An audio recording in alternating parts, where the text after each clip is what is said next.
Right, this is awesome. But I'm joined by James and Matthew, aka Deaf Havana. How you guys doing? Yeah, Good, thank you, sir. Matthew. How are you? How are you? Yeah, not too bad. Thank you very much. It's been quite a strange time for you guys, hasn't it? The last couple of years, Yep. It's been like a roller coaster, kind of like just every loop and turn possible. Because obviously the start of, well, midway through 2020, it was kind of almost it for you guys, wasn't it? And then now you're back bigger and stronger. Yeah, I think we decided it was going to be it at I think it was it. Yeah. on like the 5th of January, 2020. In my mind, it was very much it. Yeah. Yeah. At that point, yeah. Why was that it for you guys? Why had that point been like the settling end for Deaf Havana? Really, at that point, what was kind of the trigger point for that? It was just. It was building over the last year or so. Throughout 2020, since we released Rituals, basically. Yeah, it was kind of just building up. We weren't getting on the same, and it just, I don't know. It got tough. It was really. I don't think it was easy on any of us. The touring or any of it. And there was no fun at all. And that's the thing. I just stopped enjoying every aspect. That was the thing that always got us through, really, and that was just completely gone. And it just seemed a bit done.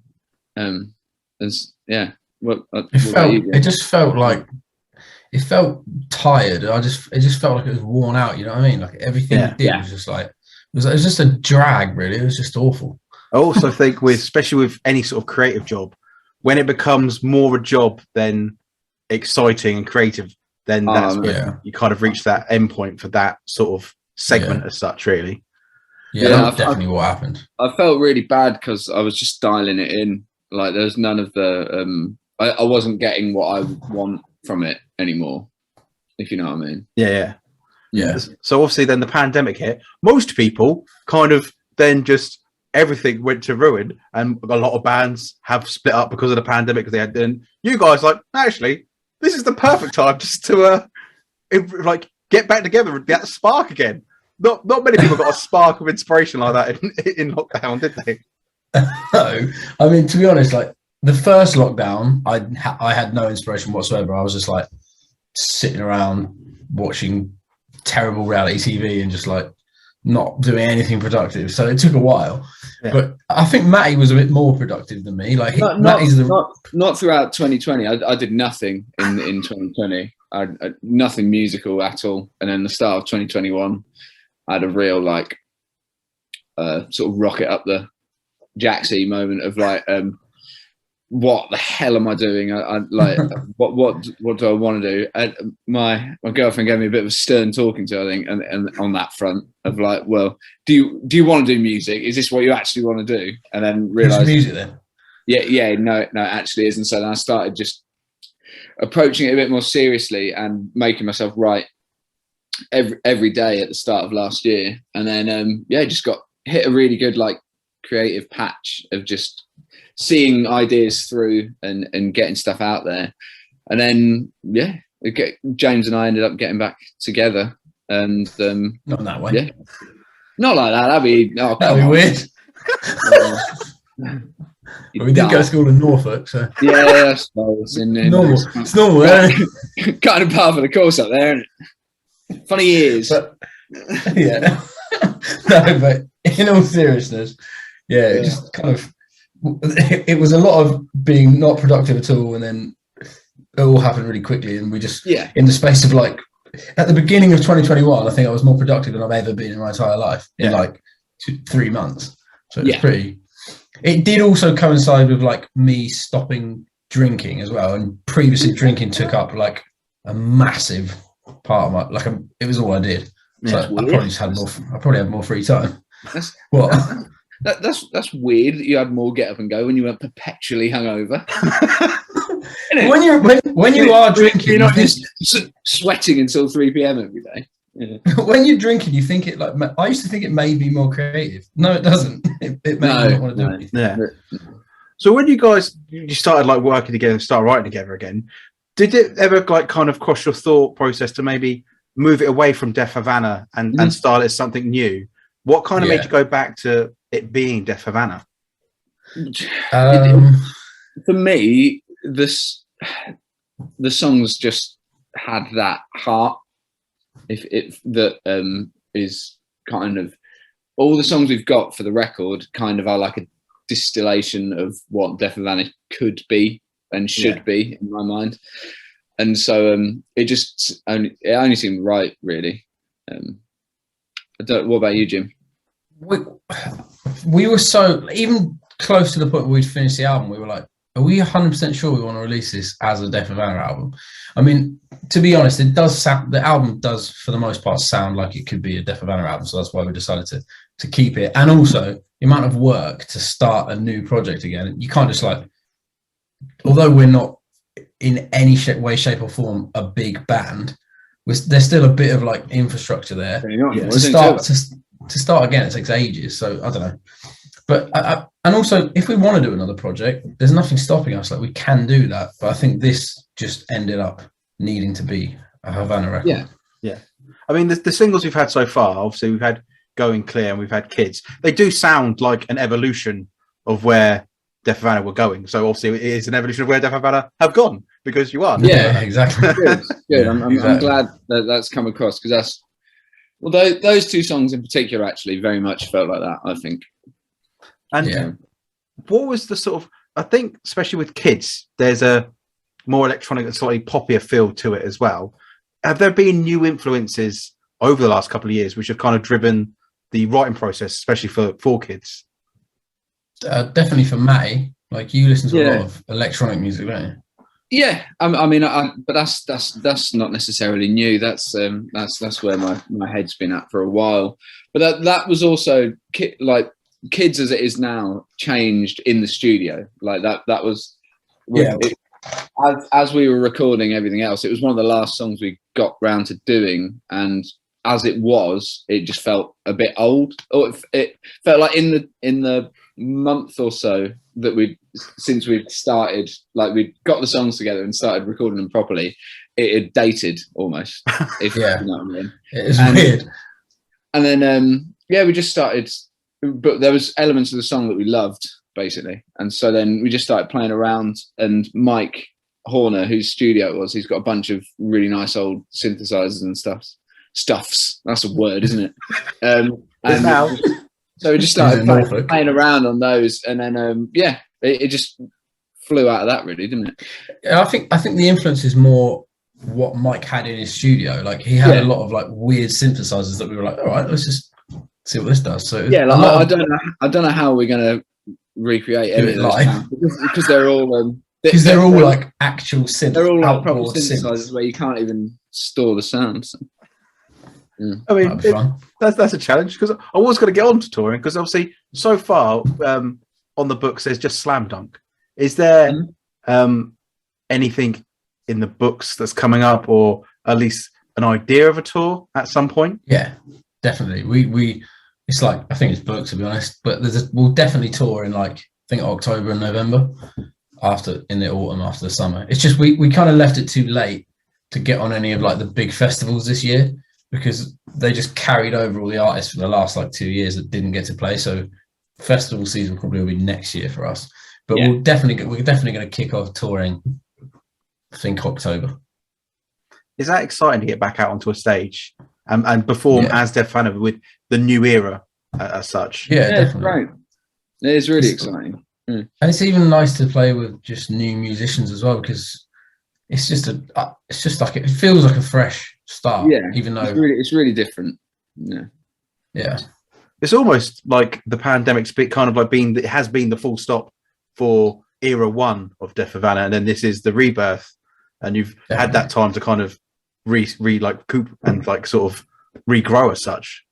Yeah, definitely. I mean, I think I can speak for us both when I say like playing shows and writing music, it means something different to me now. Like, I've had a real reevaluation of everything, really, every aspect of my life, and so like there's an amount of gratitude that I don't think we had before necessarily. That is in everything we do now. Yeah, I think the pandemic definitely did that for a lot of people. Kind of made them really appreciate the things that they have got. Yeah, it's it has been an interesting time, and like I said, really liking the sound of Kids and Going Clearer. Thank you. So obviously the album is called The President of a Foreign Land. 15th of July, we're getting it. What is, or actually, did any of the songs that have made it onto this album, were any of the parts ever from like a few years ago, maybe with old Deaf Havana, or this is all completely brand new, just from you two guys, or any of the ideas originally from like a few years ago? You've gone, actually, no, this now works. It didn't used to work, but it does now. So the 2 songs that we've released so far are old songs. So like Going Clear, I think I wrote. Kids is, there's like one hook that is the same in Kids. It's got and the same first verse as this, but the idea of Kids and the hook bit has been around for like a while. Yeah, I'm talking 7 years. I think I'm talking 7 years. Yeah, wow. Before it was a demo for Countless an Nights, album called All These Countless Nights, and then Going Clear, I wrote maybe like, when did I write it? Right? I reckon 3. You said it to me August. I think it was longer than that. Yeah, but you said it to me August of 2019, and it was just two verses and 2 choruses. Yeah. Yeah, but other than that, they're all. I think they're all new, aren't they? Yeah. Pretty other than those 2 songs, they're all either songs that Matt had written during the pandemic or songs that we wrote together. Yeah. I think Breaking the Habit, I think that took Linkin Park 7 years. I think the original hook, the piano bit, they had that, and then they had nothing else. And then suddenly Mike Schneider was like, I've got it now, 7 years later. It's bizarre how that does happen. It does happen though. Like sometimes it's just not right for the moment.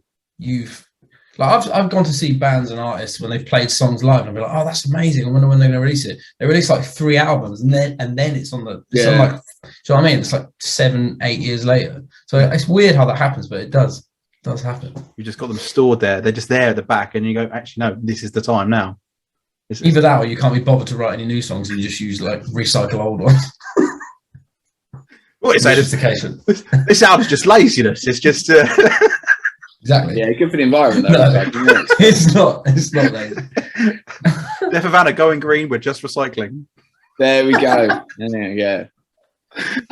Right. I have got a little game for you guys if you're up for it. Yeah.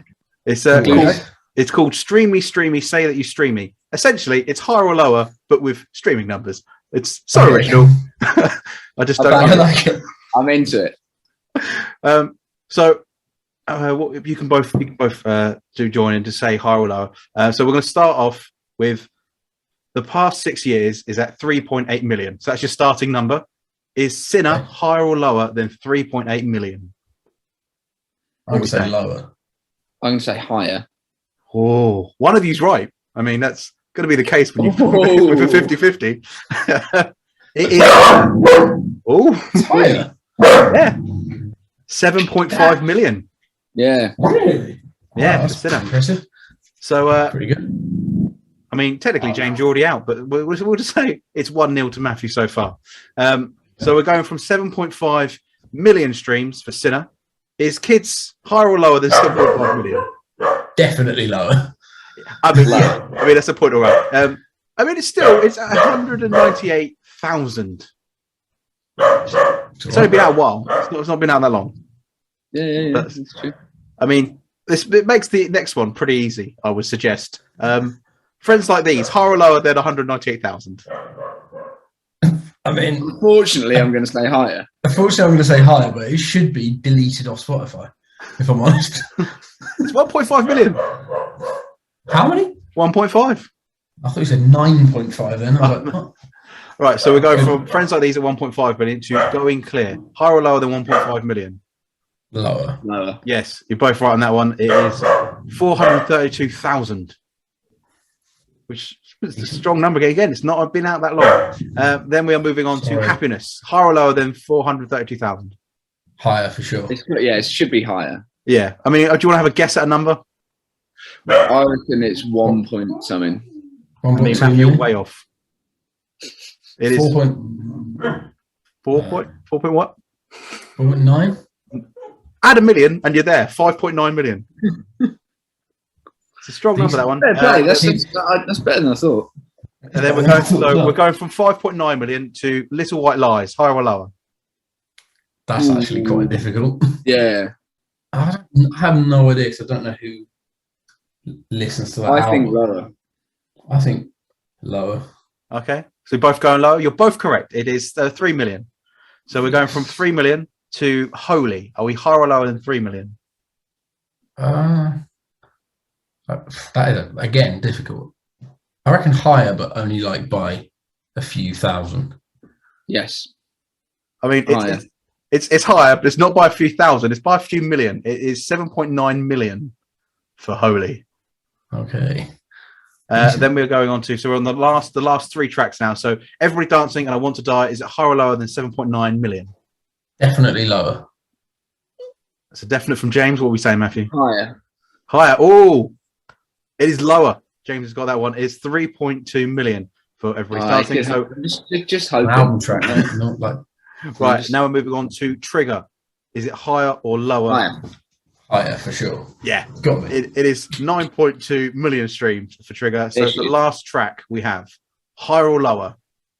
Fever. Lower. I think Trigger's the highest one we've got, so Fever's lower. Yeah, you're right. Trigger is the highest one, so Fever is at 4.1. I think that's a draw. I think you both got one draw. It is a draw. I made a foolish decision with my heart and not my head. I mean, if this was in person, there would be a prize, but it's not. So. But it's not, so there isn't. Yeah. Excellent. Love it. Pride is the prize. There you go. You know, that's good enough. It's priceless. London Pride. That's not priceless. 480 probably. So with the new album, what can we expect? Obviously, 15th of July. We still got a few months to go. Are we going to get another single before then? Yeah, you will. You probably get another 2 singles before then, I think. Yeah, I think it is, isn't it? Yeah, I think so. I think we're releasing another single like pretty soon, end of April, something like that. Potentially. I don't even know what the date is today, to be honest. The 5th of April.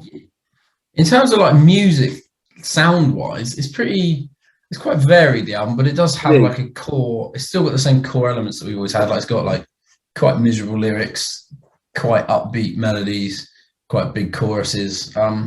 It covers a lot of stuff. Like it's got like big rock songs, more like Going Clear, and then it's got like an acoustic song.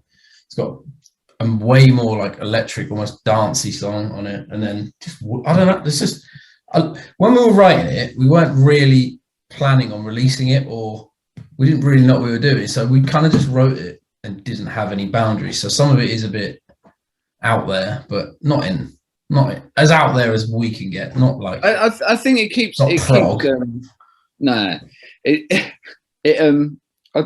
I don't know. I'm really proud of it as a record. It makes sense as in and of itself, but it does keep you guessing a bit. I think it's nice to have been able to vary things around a bit. Yeah, and also not having those sort of restrictions, like so you were just be able to be as creative as possible. Was that just a lot more fun? Like, is that one of the reasons that kind of made you excited about making music again? Because it was just fresh. It was new. Yeah, 100%. Definitely. And we didn't have any like time restrictions either, really, did we? So we were just and there was like absolutely zero pressure. No one even knew about it. No one knew what we were doing. And so as a result, like we didn't even have labels or anything, or anyone telling us that it should sound a certain way. Or to be honest, when we recorded it, we didn't even pay Mike. We just he was like doing it because we promised him we'd pay him, the guy that recorded it. So we were all just like, so we had like no one was involved. I think he's been settled up now, but yeah, he's definitely been paid now, but still. But yeah, it was just there was just no boundaries and nothing, so it was really like freeing. It was fun. Like the act of like making it was so much fun. Like I loved it. Yeah. I like the fact. I think you can hear that as well in the tracks. You can hear you can hear the life is back. Yeah, I definitely felt that way. It's good. I haven't listened to it in a while. I'll listen to it again. So obviously we can expect hopefully a couple of singles, or at least one single before the 15th of July when we get the present is a Foreign Land. And obviously we've got Slam Dunk. I know a few people going to that who are excited to be seeing you guys. And then hopefully a tour coming up in the winter as well. Yes, that's the plan. Absolutely. Awesome. Thank you very much, James and Matthew. It's been an absolute pleasure. Thank you very much. Thank you very much, man. Thank you for your time. Thank you. Yeah.